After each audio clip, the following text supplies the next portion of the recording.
E hoje nós temos a honra de receber a doutora Maria Júlia Gregório Callas, ginecologista e mastologista, com mestrado e doutorado pela UFRJ, vice-presidente da Sociedade Brasileira de Mastologia do Rio de Janeiro, professora de ginecologia da Unesa, professora do curso de radiologia mamária do IETEX, idealizadora e presidente do Instituto Nosso Papo Rosa, e abordará com a gente a contribuição da inteligência artificial no diagnóstico de câncer de mama por ultrassonografia.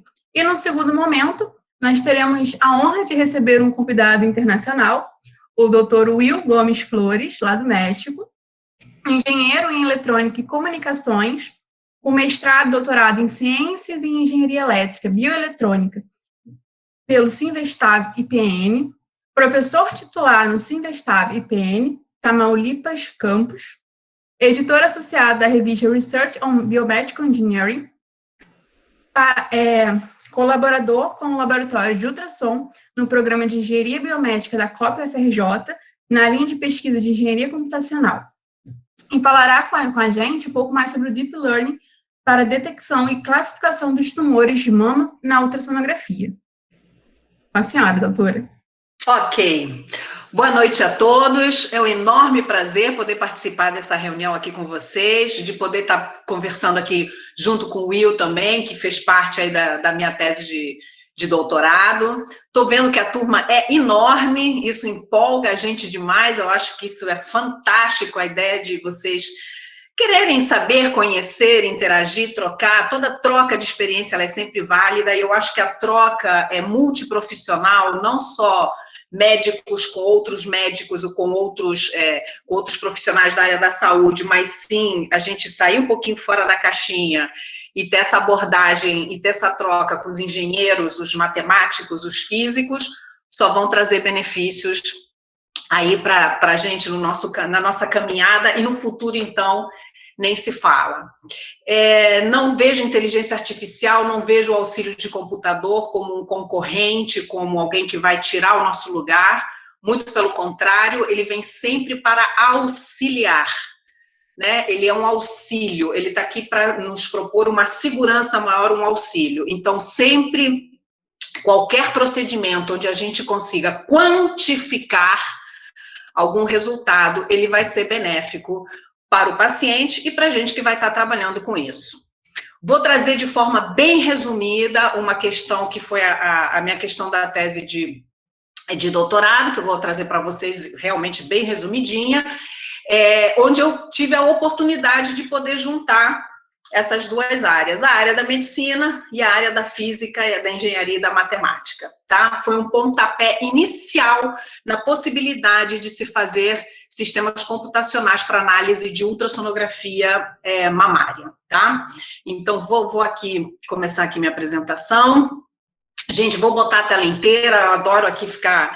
Sou uma pessoa que essa coisa do virtual tá ok, mas eu gosto sempre de gesticular muito, de fazer essa troca-troca. Então, como eu não consigo gesticular, vai ser um mouse rolando aí pela tela para ficar mais dinâmico aí com algumas imagens que a gente trouxe, tá bom? O que eu trouxe, então, para vocês aqui?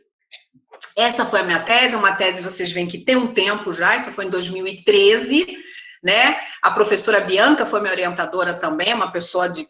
Nossa, não tenho palavras aqui para elogios, né, da qualidade dessa pessoa, né, fantástica que me auxiliou, e junto com o professor Wagner Coelho, lá da Engenharia Biomédica, lá da COP.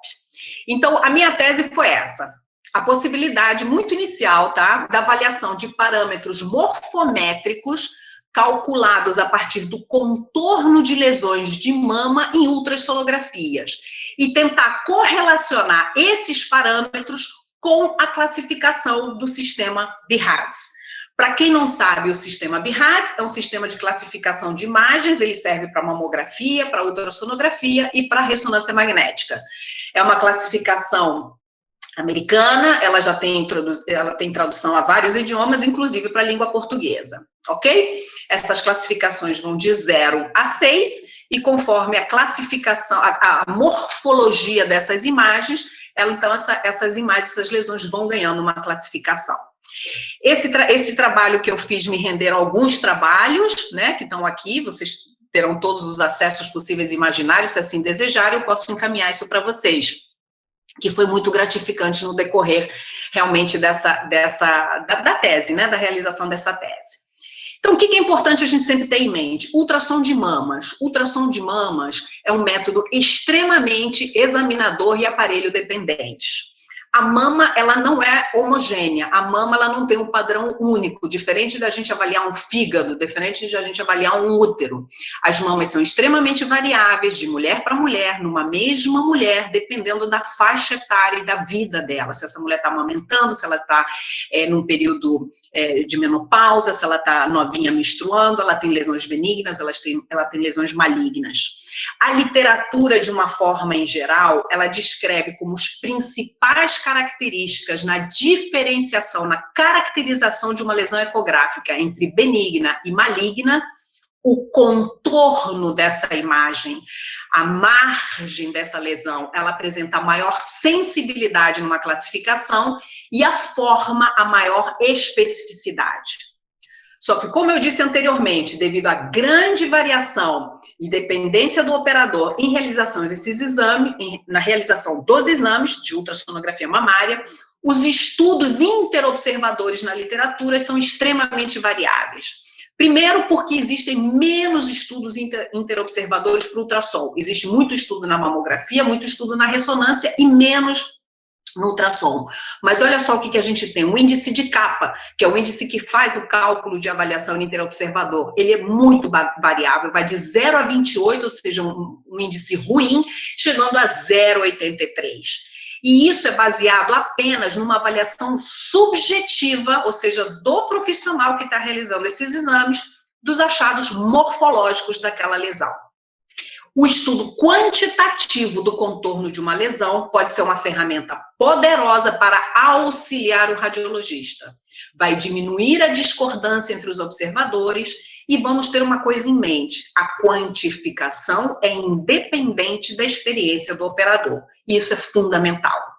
O cálculo de parâmetros que visam quantificar características morfológicas das lesões e determinar aqueles que melhor irão distinguir entre lesões benignas e malignas são etapas complexas, ainda objeto de investigação, mas com certeza de 2013 para cá, muita coisa já evoluiu. Como principais objetivos da minha tese, o geral foi verificar os benefícios potenciais da associação de parâmetros quantitativos morfométricos para a definição das categorias BIRADS, sempre em lesões por ultrassom de mama, e alguns outros objetivos, como realizar um estudo inter- e intraobservador com profissionais brasileiros, verificando o índice de concordância entre os observadores, que não havia trabalhos nesse estilo, selecionar e estimar quais os parâmetros quantitativos para caracterizar essas lesões e realizar e avaliar a correlação de valores quantitativos com a escala BIRADS. Então, naquela época, foram 532 imagens de 527 pacientes, todas provenientes de punções percutâneas, seja de punção aspirativa com agulha fina, seja de core de biópsias ou de biópsias a vácuo, todas realizadas por ultrassonografia. Os critérios de inclusão dessas imagens eram as imagens estarem em registros em planos ortogonais, ou seja, a lesão ela tem que ser vista no eixo ortogonal, no eixo transversal e longitudinal, ela tinha que ter esse registro em imagem, tá?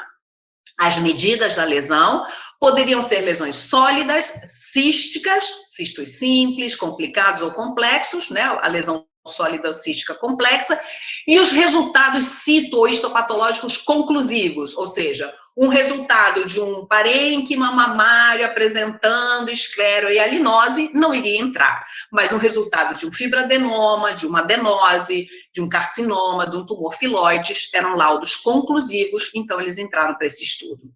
Trabalho aprovado pelo Comitê de Ética, foi utilizado um equipamento um pouquinho mais antigo, mas era o que dispunhamos nesse momento, um equipamento da GE, um Logic 5. Não utilizamos nenhum nenhum artefato, nenhuma modificação da imagem durante a captura dessa imagem, ou seja, a gente não utilizou uma imagem harmônica, a gente não utilizou uma imagem composta, e o registro fotográfico dessas imagens foi no eixo ortogonal. Todas essas biópsias, todas as 532 imagens abordadas foram realizadas por 3 radiologistas com experiências, mais de 10 anos de experiência, claro que esses anos já se passaram ali, mas era mais ou menos a época de experiência entre essas 3 médicas. E todos os exames foram analisados por um único patologista, com uma experiência muito grande em patologia mamária. Então, o que a gente avaliou? O estudo inter e intra-observador. Então, dessas 532 imagens, foram selecionadas 40 imagens, ou seja, 40 pacientes que foram, por algum motivo, submetidas à cirurgia. Então, nós tínhamos o diagnóstico histopatológico final. O estudo interobservador. Convidei 14 profissionais de diferentes regiões do Brasil, que experiência que eles tinham de ultrassom de mama entre 5 e 23 anos. Cada observador, na época, recebeu um CD com essas imagens e um protocolo de BIRADS, ultrassom, para ser devolvido no prazo de 30 dias. Então, a gente fazia uma análise onde havia concordância total entre os observadores, que todos eles indicariam a mesma categoria BIRADS. Uma concordância parcial é quando eles fariam concordâncias semelhantes com relação à conduta. Por exemplo, categorias 2 e 3 seriam lesões benignas, não haveria necessidade de investigação, e as categorias 4 e 5, que seriam as suspeitas, que obrigatoriamente se prossegue para a investigação histopatológica. E a discordância é quando as categorias realmente não iriam coincidir e implicando em condutas diversas. Desses 14 observadores, nós realizamos um estudo intra-observador e apenas 8 toparam de participar. Então, essas mesmas imagens foram entregues mais 2 vezes. Houve 3 rodadas dessas mesmas imagens com os períodos maiores, em torno de 6 meses, e é óbvio que esses observadores não sabiam que as lesões eram as mesmas. E como é que a gente sabia a classificação? Então, o que a gente fez? Dessas imagens que a gente já tinha coletado e já tinha o diagnóstico histopatológico, um único observador, claro, no caso eu, fiz a comparação entre a imagem e o possível BIRADS, mesmo eu estando ciente do diagnóstico cito ou histopatológico. Por quê? Vamos lá. Estas 2 imagens aqui embaixo, aqui é um nódulozinho bem circunscrito, que tem até um discreto reforço acústico posterior. Aqui é uma mesma imagem, ó, quando a gente fala no eixo ortogonal, nos 2 cortes. É uma lesão circunscrita, um pouco mais heterogênea, mas com reforço posterior. As imagens em si, elas têm morfologia benigna, elas apresentam uma forma definida, um contorno definido. Mas eu sabia que era um carcinoma medular, mas eu classifiquei como BIRADS 3 porque eram imagens de aspecto benigno. Aqui ao lado, já uma imagem que parece um cisto sólido, né, uma lesão complexa, então você tem toda essa área anecóica e essa lesão hiperecogênica densa no interior, podendo ser um cisto complexo. Então, a imagem de lesão cístico sólida é um BIRADS 4, então a categoria dessa imagem é 4, mas eu estava ciente que isso era um hematoma. Mas eu não mudei a classificação pelo resultado. Eu fui classificar a imagem pelo tipo de morfologia, pelo que ela apresentava, ok? Daí, então, foi feita a segmentação de cada imagem. Claro que eu não vou entrar em detalhes, porque depois de mim veio o expert para falar absolutamente tudo sobre isso.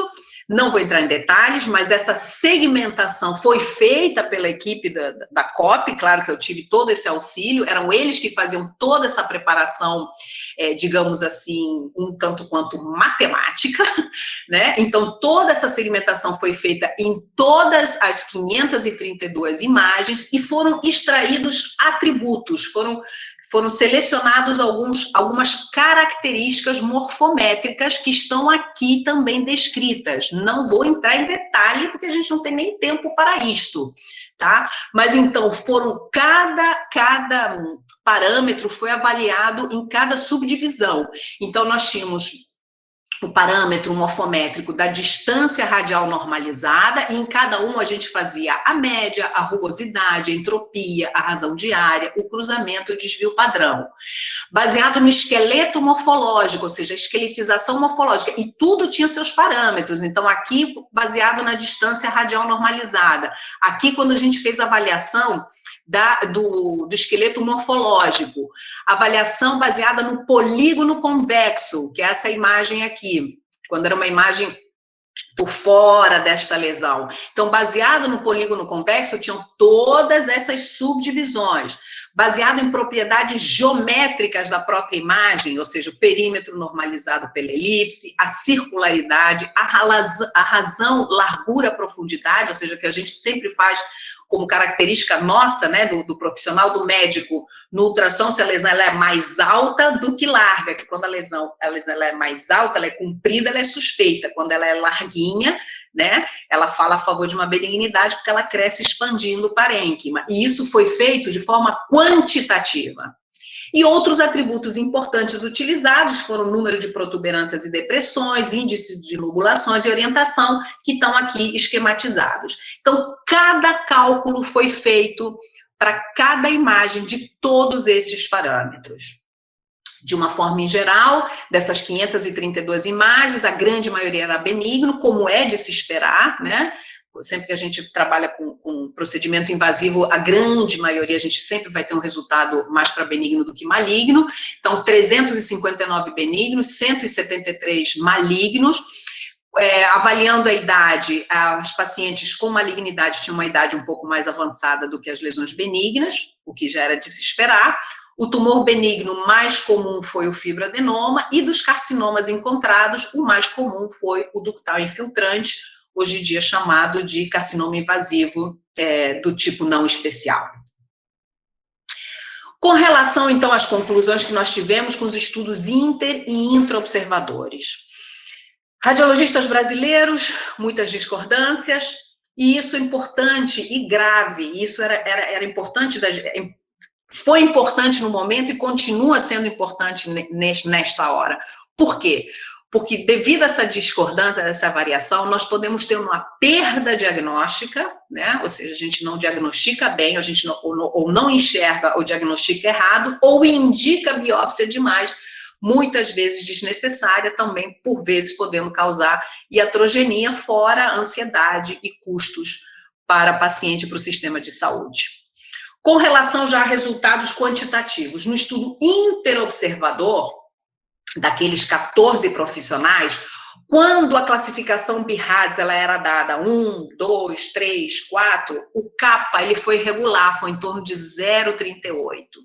Quando nós agrupávamos em benignos ou malignos, houve uma boa melhora. Foi um CAPA de 0,61, considerado substancial. Aqui embaixo eu botei os valores de CAPA, como é que é a separação, a subdivisão e os valores, tá?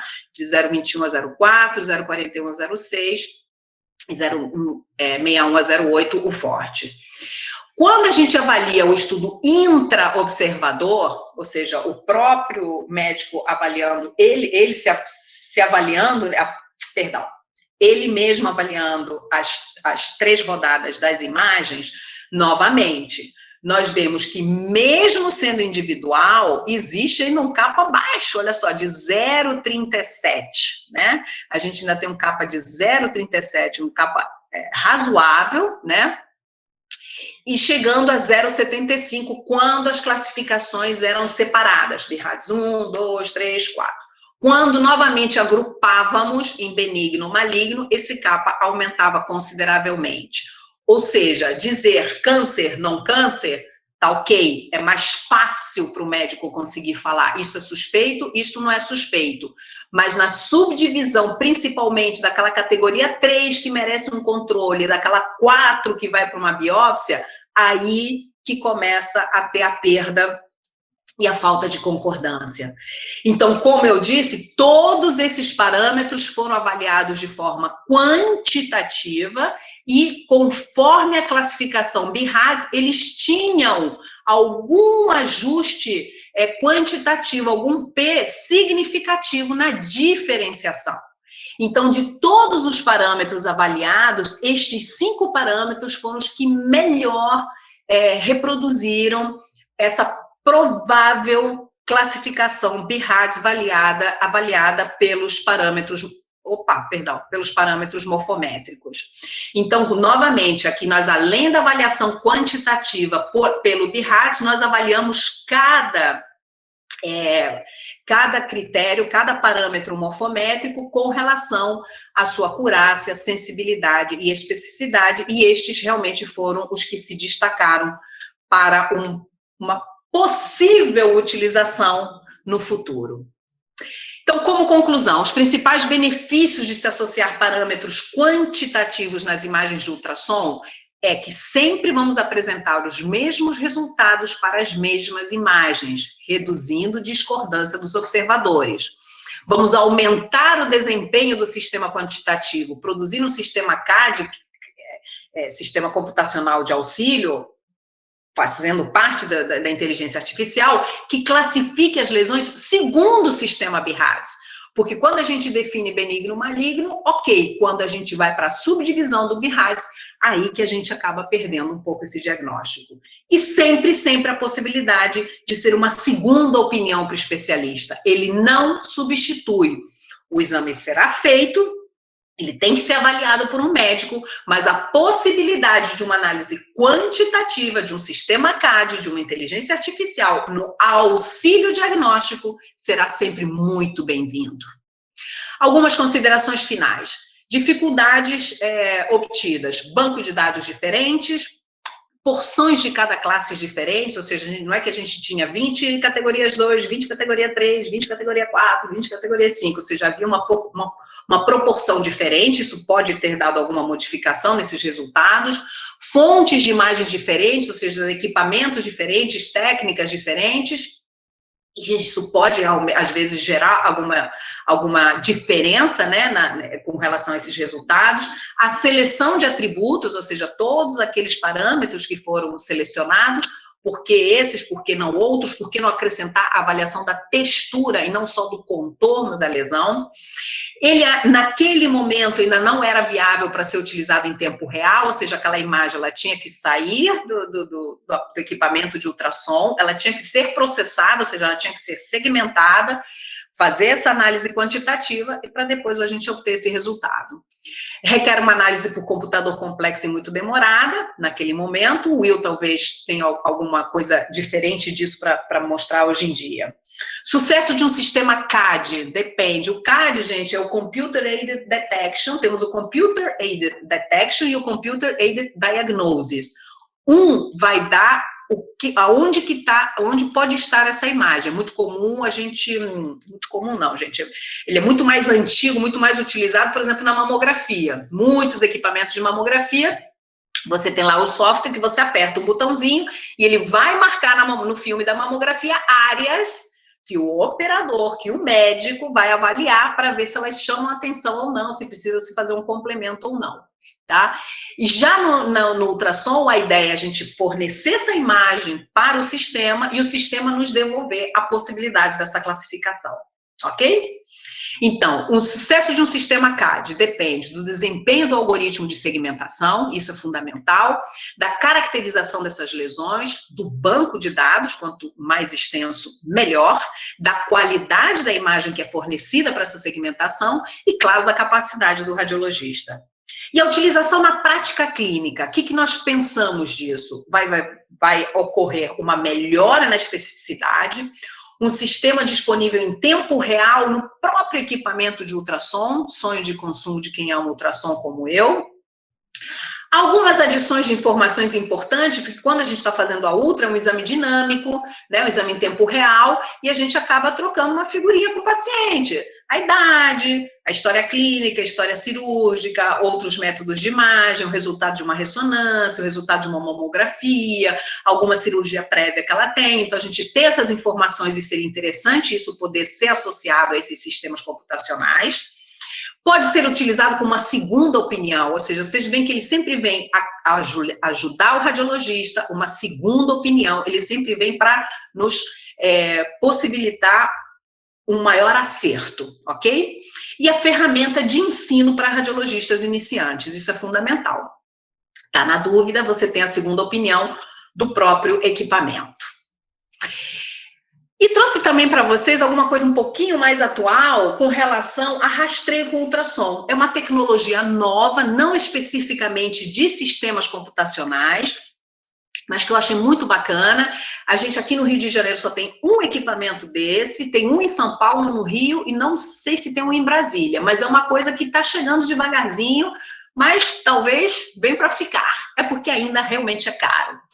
O rastreio com ultrassonografia das mamas, porque a gente já está muito bem estabelecido na literatura, o rastreio com mamografia. E no ultrassom?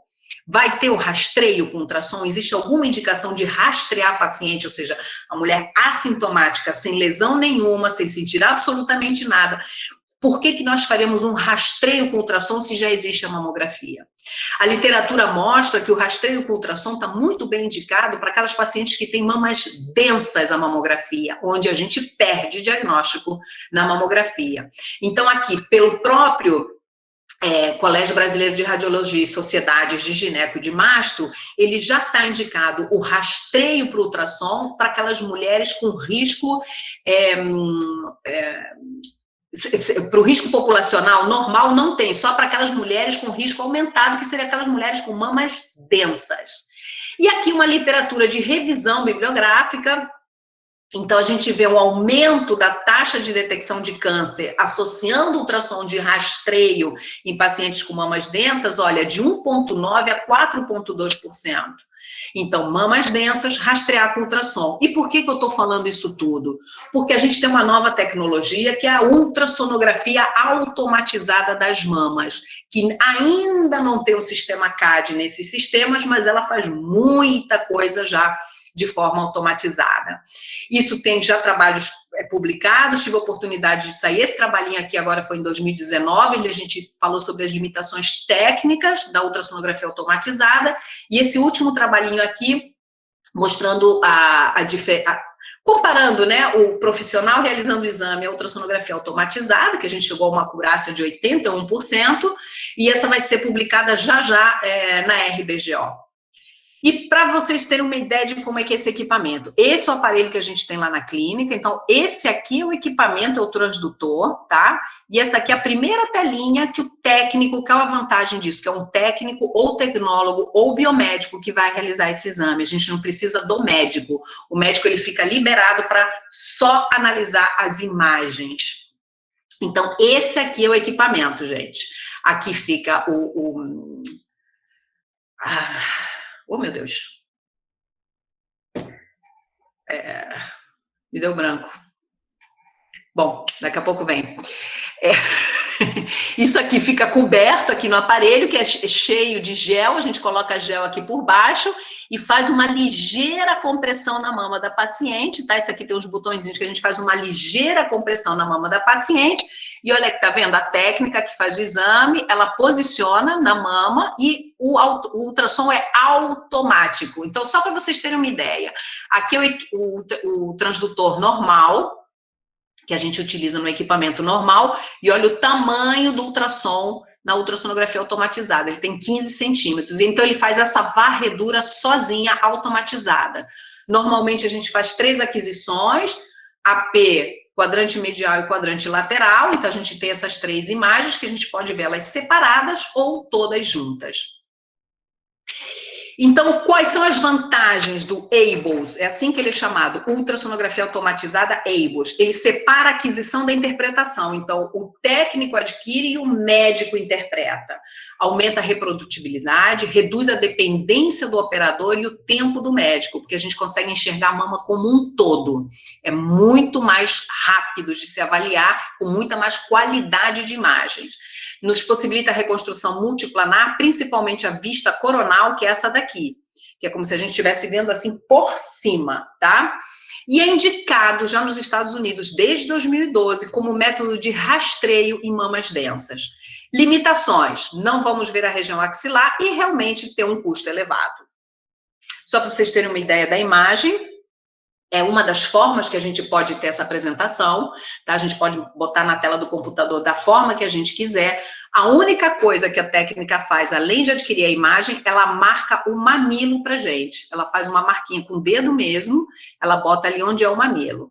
Então, aqui numa visão coronal, a gente vê essa lesão hipoecóica, ó, bem especulada, irregular, que a gente marca aqui no coronal e ela aparece aqui no seu corte longitudinal. Então, aqui a gente vai saber qual é a parte, qual é a rotação que está sendo feita, se é central, se é lateral, se é medial.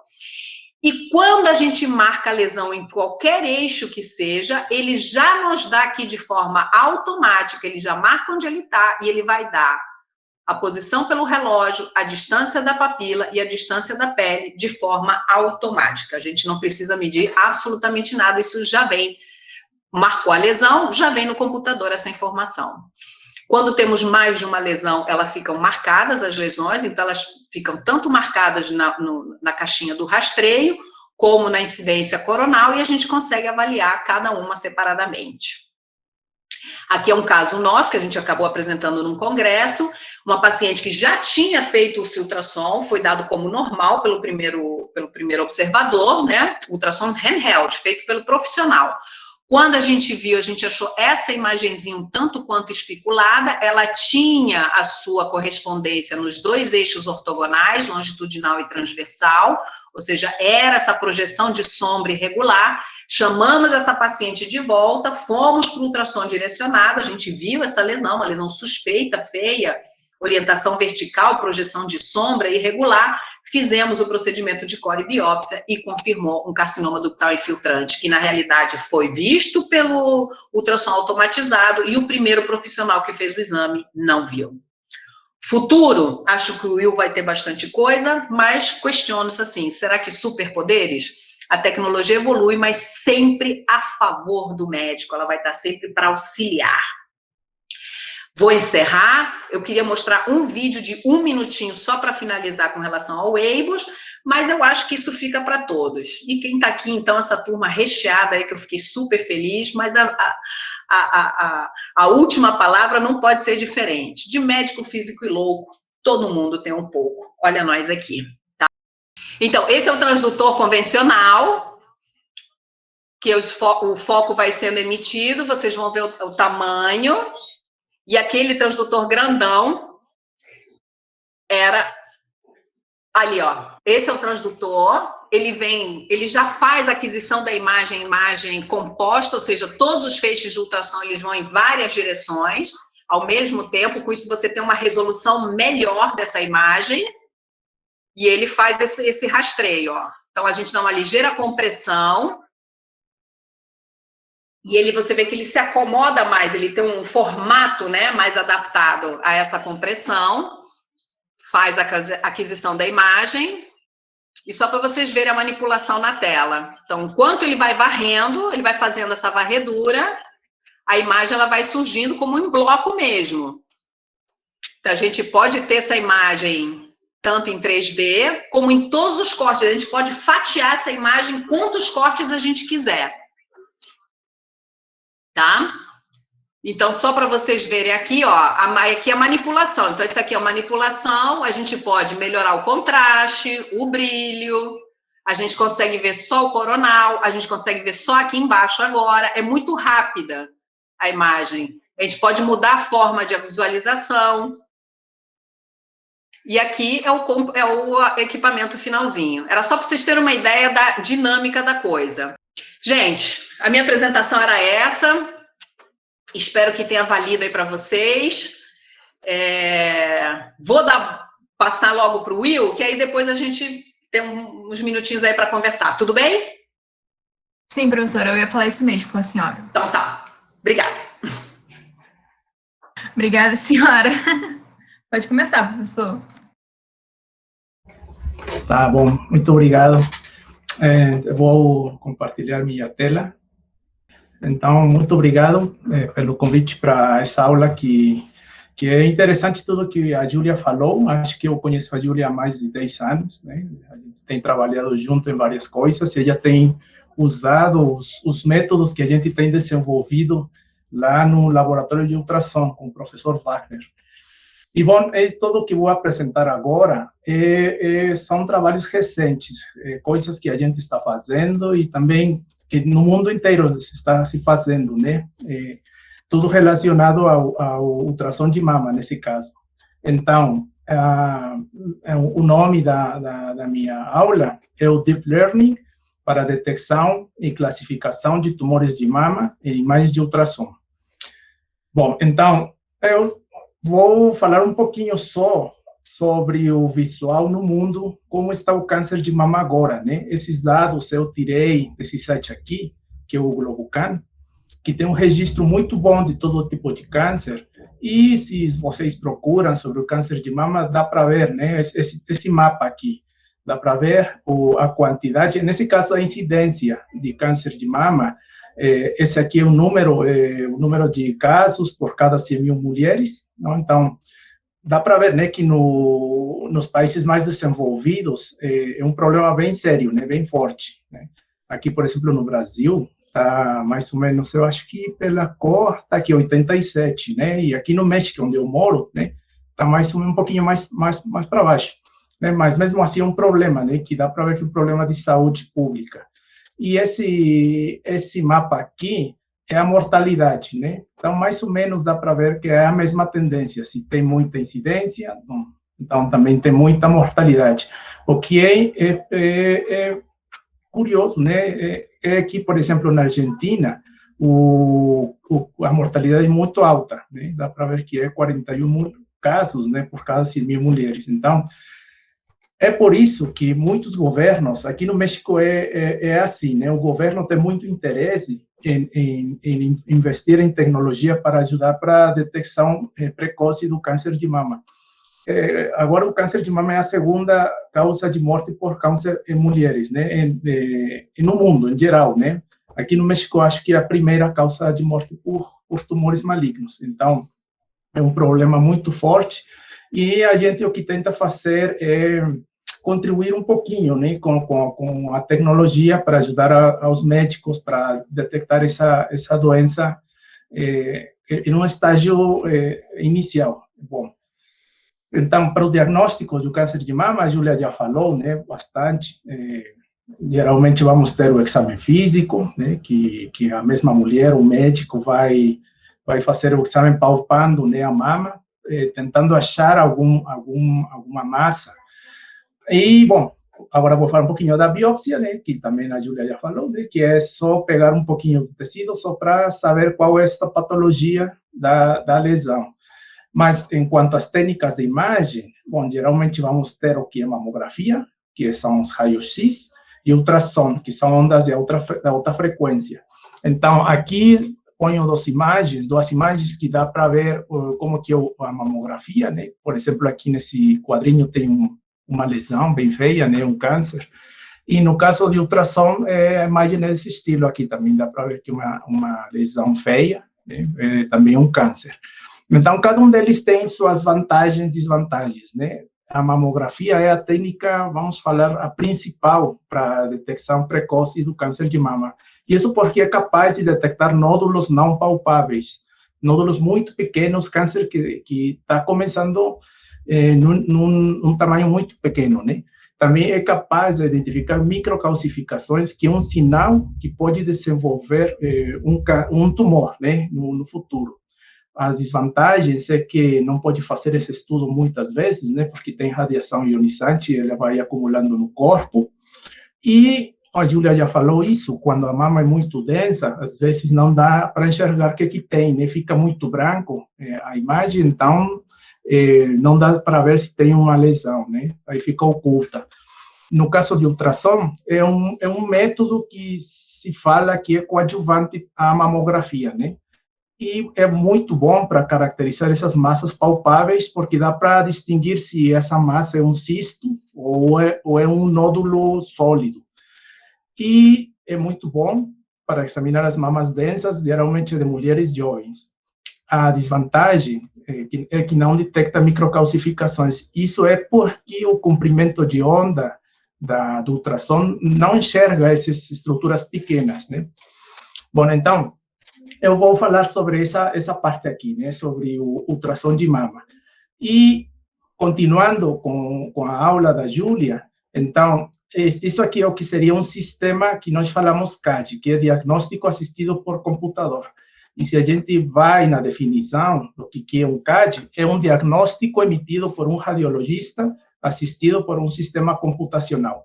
Então, mais ou menos tem essa estrutura, esse esquema aqui, né, que depois de pegar a imagem com o aparelho de ultrassom, ele vai para o computador analisa a imagem, detecta onde fica uma lesão e fala alguma classe, né, nesse caso, por exemplo, um maligno, né, e com essa informação, que é uma segunda opinião, o radiologista vai falar uma recomendação para a conduta clínica do paciente. Nesse caso, por exemplo, se parece que um câncer, e com a experiência do radiologista, que já também deu uma olhada na imagem, ele vai dizer que é muito provável que seja câncer, então tem que fazer uma biópsia, né?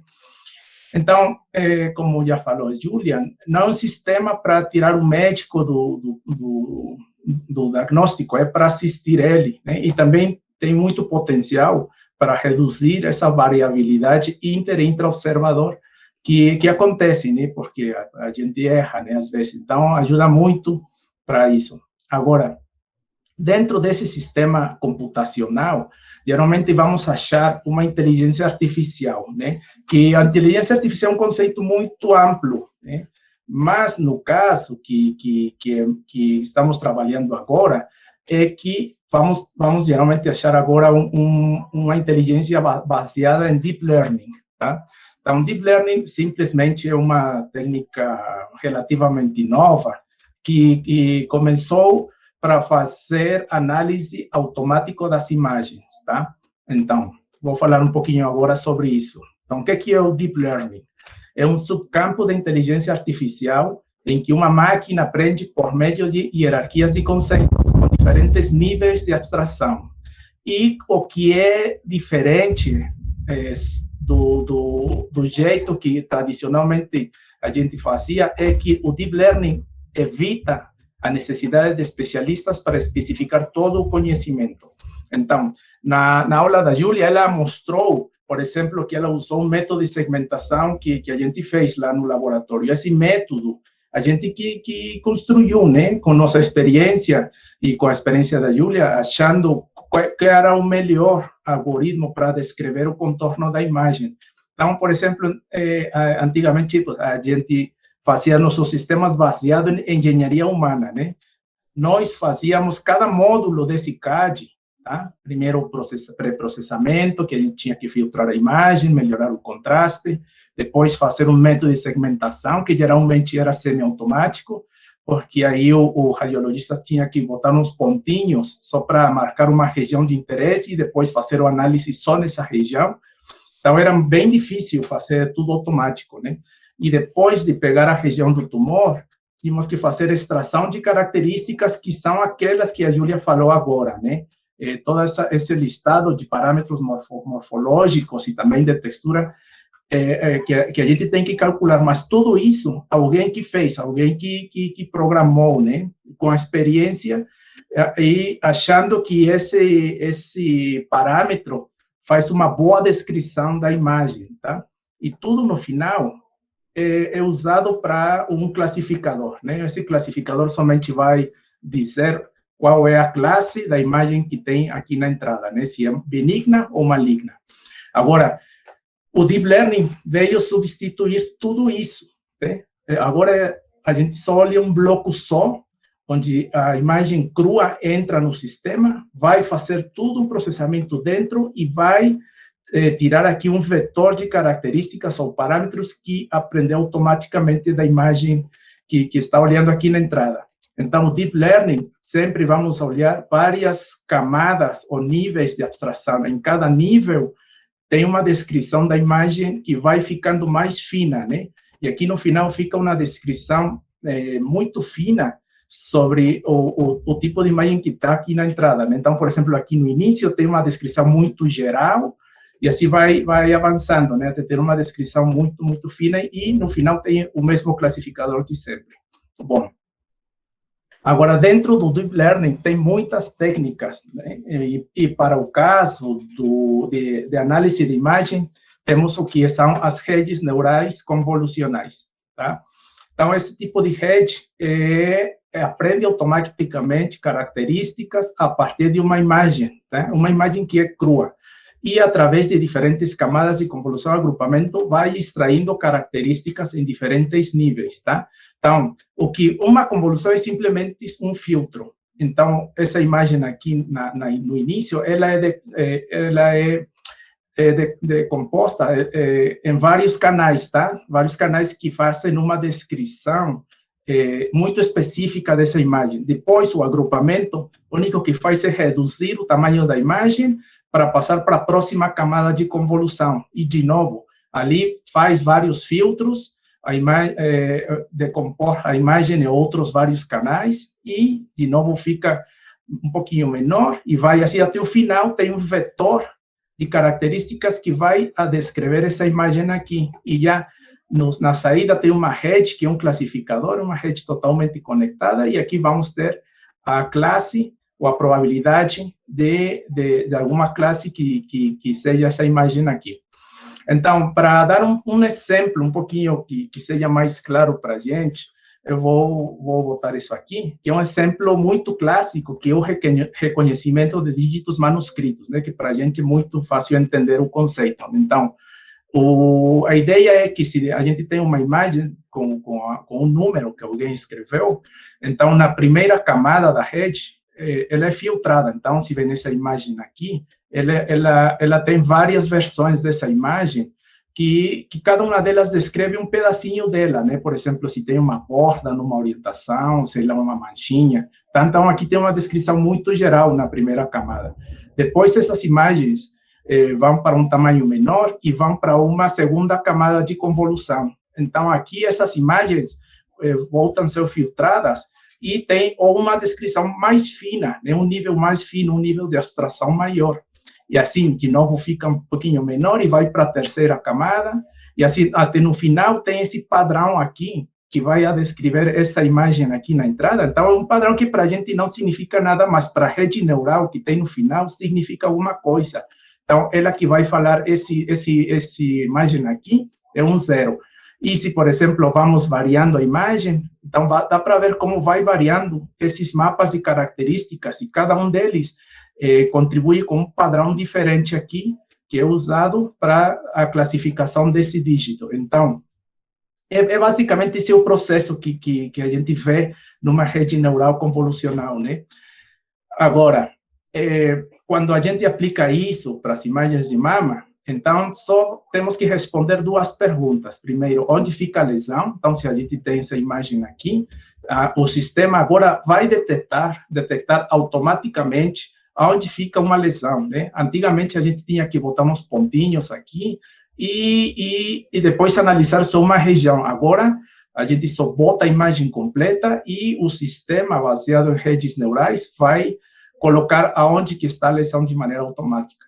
E depois que ela foi achada aqui na imagem, a seguinte pergunta é qual é o tipo de lesão que é. Nesse caso, vamos trabalhar com lesões que são benignas e malignas, só duas classes. Então, aqui tem um exemplo, né, muito simples, né? Aqui tem, por exemplo, uma rede pode fazer isso, fazer só a localização, que é só botar um quadrinho onde fica a provável lesão, né, que tem aqui na imagem. E a segmentação, que é fazer uma delineação mais fina, né, da borda da lesão. E depois de achar essa imagem, essa lesão na imagem, a gente vai para o classificador que fala que é benigno, por exemplo. Depois de ter extraído várias características, né, pela rede neural, vai falar que é benigno. E aqui eu coloco outro caso, só para fazer o contraste com um caso maligno, né? Então, aqui dá para ver que é uma lesão bem feia, né? Como ficaria a segmentação. E na classificação, extrai essa pequena região e vai falar que é maligno.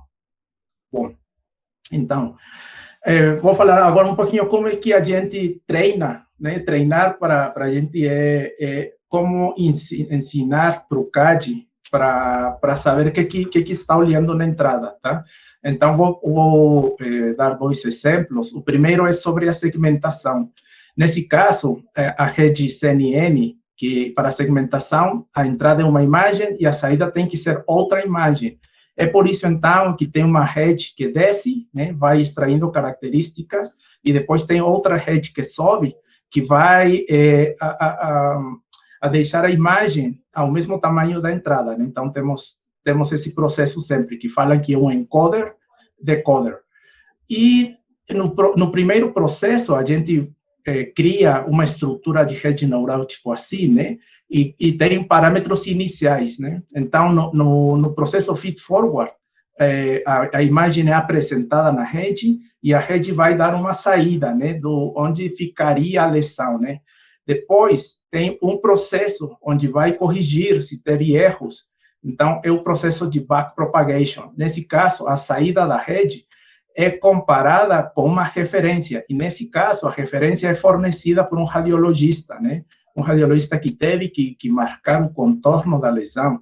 Então, a rede compara a hipótese dela com a referência e calcula um erro. E esse erro serve para modificar os parâmetros das camadas de convolução, tá? Então, é um processo que vai sempre fazendo isso. Feed-forward, apresenta, depois calcula esse erro e modifica os parâmetros, tá? E, então, tudo isso é feito até que tem uma convergência, ou seja, que a rede já tem um resultado que é próximo, ou muito próximo a que a gente quer na referência. E, bom, aqui só vou apresentar alguns trabalhos que eu procurei há pouco tempo para mostrar que é uma coisa que se está trabalhando no mundo, né? Aqui tem vários autores, né? Aqui, por exemplo, está um trabalho da gente, que a gente publicou ano passado, e dá para ver a quantidade de imagens, né? Então, isso aqui é um problema que a Júlia já tinha falado, geralmente são poucas imagens, tá? E no nosso trabalho, a gente pegou a maior quantidade de imagens possíveis, né? Imagens da gente, e eu pedi para outros pesquisadores para compartilharem com a gente essas imagens para tentar acrescentar nosso banco e treinar essas redes, né? E, bom, essas duas medidas que tem aqui é simplesmente comparar a referência do radiologista contra a saída da rede, né? É comparar a semelhança. Se esse valor fosse 1, então quer dizer que as duas imagens são iguais, né? Então, bom, aqui dá para ver que os resultados são realmente bons, né? Para essa quantidade de imagens, que ainda é bem pequena, né? Mas, mesmo assim, dá para ver que temos uma semelhança grande, né? Ao respeito a marcação de um experto. Agora, no caso da classificação, o problema é bem similar, né? Vamos ter várias, depois de ter achado a lesão dentro da imagem, agora é só essa região de interesse que vai ser analisada para a classificação. Então, vamos ter nosso banco de dados, e a ideia é que depois de passar pela rede neural, ela vai dar uma etiqueta, tá? Uma etiqueta de classe que vai dizer qual que é a classe que ela acha que tem cada uma dessas imagens aqui. Então, por exemplo, aqui B é benigno, M é maligno, e, bom, esses aqui em vermelho são aquelas que errou, né? Só para dar um exemplo. Então, é o mesmo processo. A gente cria uma estrutura inicial, apresenta pela primeira vez as imagens e vai ter uma saída, né? Depois, essa saída, para corrigir os parâmetros dessa rede, é comparada contra uma referência, que nesse caso são os resultados da biópsia, que são da histopatologia da lesão. Então, a gente sabe com certeza o que tem nessa imagem. Então, aqui compara, calcula esse erro e com o backpropagation vai corrigir esses parâmetros das camadas de convolução. Então, é um processo, de novo, iterativo, né? Vai para frente, vai para trás, vai para frente e vai para trás, até ter uma convergência onde o erro é pequeno, né? Entre a saída da rede e a referência, tá? Então, mais ou menos é assim o jeito de treinar essas estruturas. E aqui temos quais são os resultados de vários trabalhos recentes para classificação. De novo, vamos ter algumas quantidades de imagens. Esse trabalho aqui é bem interessante, porque tem mais de 100 mil imagens. Infelizmente, essas imagens eles não vão compartilhar nunca. Então, geralmente vamos ter sempre muita pequena quantidade de imagens. E aqui os resultados, né? Acurácia, área embaixo da curva, sensibilidade e especificidade, né? Por aqui embaixo, aqui na última fila, aqui tem um trabalho de uns colegas de Manaus, né? Que foi publicado ano passado, onde usaram uma parte de nosso banco de imagens. Então, dá para ver, né? Que tem uma boa acurácia, né? Na hora de detecção entre benigno e maligno. E, bom, já para concluir com essa pequena aula, primeiramente, só lembrar que o ultrassom de mama é uma técnica coadjuvante à mamografia, né? Porque só vai ajudar nos casos, geralmente, quando tem uma massa palpável, então, é muito útil, né? Para melhorar o diagnóstico com a mamografia. Depois, vamos ter que um sistema CAD baseado em engenharia humana sempre vai depender da experiência do designer, da pessoa que fez cada módulo, né? Então, de alguma maneira, sempre vai ter uma subjetividade, vamos falar assim, naqueles módulos que alguém criou, né? Com a própria experiência.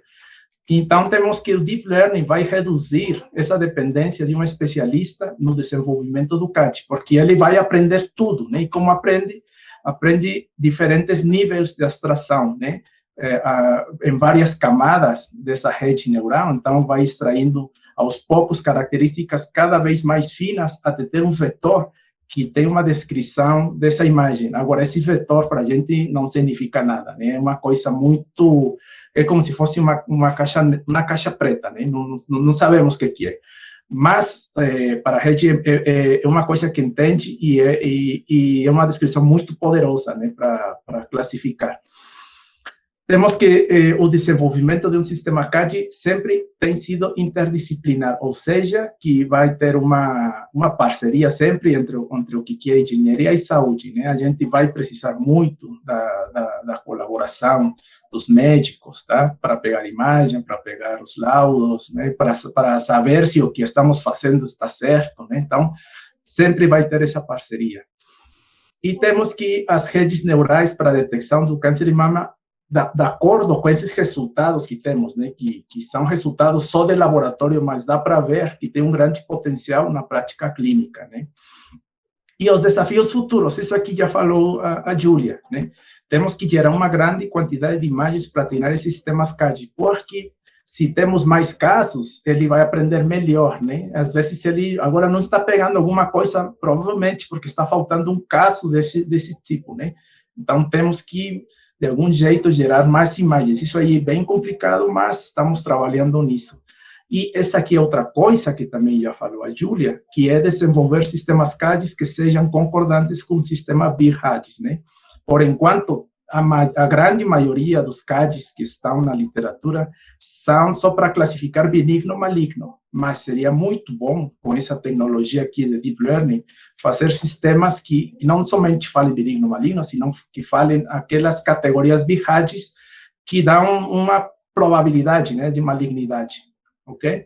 E, bom, é tudo, né, uma pequena aula. Obrigado pela atenção. Esse aqui é meu e-mail. E esse aqui é o meu site, onde podem achar vários trabalhos que a gente tem desenvolvido e tudo que estamos fazendo relacionado com ultrassom de mama.